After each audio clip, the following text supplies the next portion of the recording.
I have been the medic on the Velith Plains crawler for 6 years, and in that time I have been, at various points, ignored, talked over, forgotten at a rest stop, and once seated at the children's table at a crew dinner, because the manifest had me listed under supplemental cargo. My name is Orvi Das. I hold a Class 2 transit medical certification, a lapsed wilderness triage credential, and a comprehensive, some might say pathological, knowledge of the Colonial Compact's transit health codes. This knowledge has never impressed anyone. It has, on 3 separate occasions, been called a liability. I found the child at 0300 on the first night out of Velith Station. I do rounds. Nobody else does rounds on a plains crawler. There's no requirement, no oversight, nobody checking. But I do rounds because 6 years ago, I found a passenger in anaphylactic shock at 0400 who had been in anaphylactic shock since midnight, and after I stabilized her, she asked me why I'd been awake, and I said I wasn't. I just do rounds. She looked at me like I was strange. Most people do. The cargo bay on the crawler runs below the passenger deck, accessible by a service ladder and a hatch that sticks on cold nights. I went down because one of the heating coils had been reading irregular all day, and I wanted to note it in my log before it became somebody else's problem to explain. I had my lamp and my kit, and I was crouching by the secondary coil housing when I heard breathing that wasn't mine. She was wedged into the space between the coil casing and the hull wall, knees pulled up, ashen pale skin gone the color of old chalk in the lamplight, ears pressed flat. Sorath, I knew the species. I'd done a border station rotation 7 years back, long enough to learn that Sorath children have a calming reflex when they go very still, a kind of physiological quiet that reads as unconsciousness until you check the pulse and find it steady and waiting. Hers was steady. She was waiting. I didn't call for anyone. I sat down on the cargo bay floor with my back against a shipping drum, and I turned my lamp down, and I waited with her. After about 20 minutes, she uncurled one hand. I put a glucose pack in it. She ate it without looking at me, which I understood. I logged her in my medical record as an undocumented biological entity, active monitoring, and I went back up to my bunk at 0430 and lay there until dawn, thinking about what kind of mother hides a child in a cargo bay at a transit platform and then does not get on the train. The kind who had no other options left. Over the next 2 days, I learned her name in pieces. Vel, or maybe Vel. The doubled consonant in Sorath means something about permanence, about a thing that stays, and I chose to hear it that way. She didn't speak compact standard, but she understood it, or understood enough, because when I held up my diagnostic light and said eyes, she looked at it, and when I said breathe, on day 2, she took a careful, deliberate breath that told me she'd been waiting for someone to ask. I fed her from my kit. Field rations are not good. She ate everything.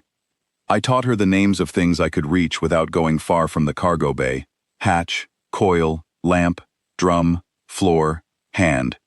She repeated them back to me, in a voice like something being tested for the first time, uncertain of its own volume. On the second night, she slept against my shoulder for 3 hours, and I didn't move, not once, because I have a perfectly adequate knowledge of Sorath physiological stress responses, and I know that warmth and stillness are the 2 things that tell a Sorath child's nervous system that the danger has, for now, passed. I am not a large man. I am not a remarkable man, but I am very, very good at not moving. We were 6 hours out of way station Karev, which is the mid-plains stop and the only scheduled boarding point on the 3-day crossing, when I pulled the crawler's transit registry and looked up the last 48 hours of Velith Station departures. There had been a disturbance on Platform 9 the morning we left. Compact News recorded it as a resettlement compliance action. 2 Sorath adults detained, 1 transferred to custody, 1 unaccounted for. I put the registry away and went down to the cargo bay and sat with Vel for a while, without saying anything. She was tracing the names of things on the hull wall with 1 finger. Hatch, coil, lamp. The agents boarded at Karev. 2 of them. Compact issue coats, the kind that mean the paperwork behind them is real, and the authority they carry is licensed, and the writ in the taller one's hand has a serial number that someone filed properly, and someone else stamped, and the whole apparatus of colonial governance has decided, on paper, that what they are doing is correct. I was standing at the bottom of the service ladder when they came below. The taller one said they had a biological recovery writ, dissolved house protocol, unaccompanied minor matching a SORATH profile logged on this transit vehicle, and would I please step aside? I said I would not. He said the writ superseded transit crew authority. I said I was not asserting transit crew authority. I was asserting Transit Medical Code, Chapter 9, Section 3, Subsection B.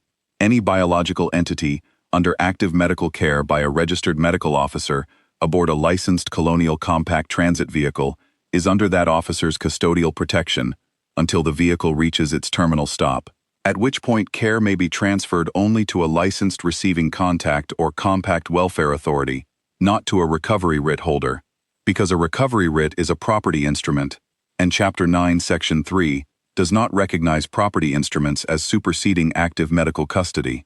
The provision had been in the code since the Corridor Health Reform of 2241. I had read it many times. I had read everything many times. I handed him a written declaration. I had written it out that morning in my bunk, longhand, because I do things like that. The taller agent read it. He looked at his partner. He looked at me.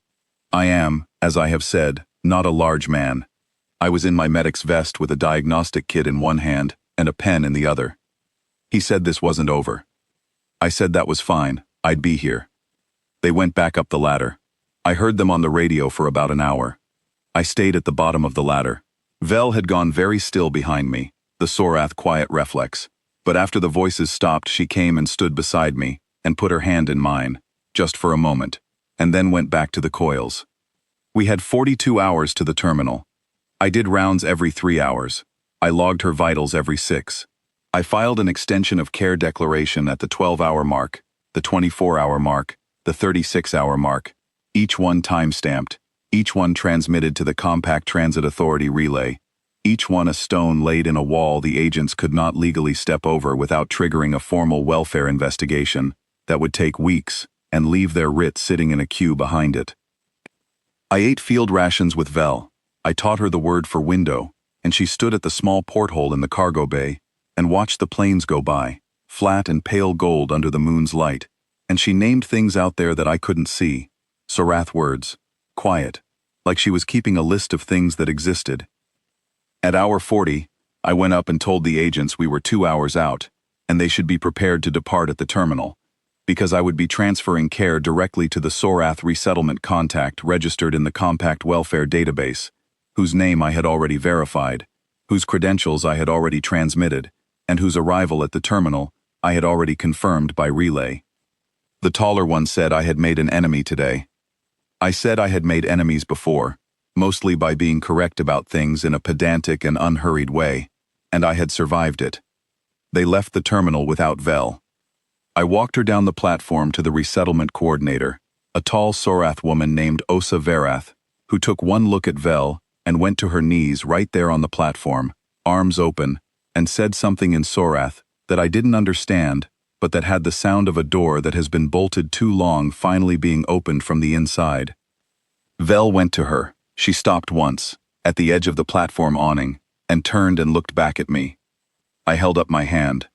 She said, in compact standard, in that small, careful voice, floor, hand, lamp. Then she went. I stood on the platform until the coordinator's vehicle left, and then I went back to the crawler and filed my end-of-journey medical report, which is required by transit code and which nobody reads, and I noted under clinical summary that the patient had been discharged to a licensed receiving contact in good health, and that all care protocols had been followed to the letter. I have been the medic on the Velith Plains crawler for 6 years. In that time I have been invisible, adequate, and unremarkable. I know what I am good for. It took a long time to find out, but I know now, and I carry it the way I carry my kit, quietly, and always within reach.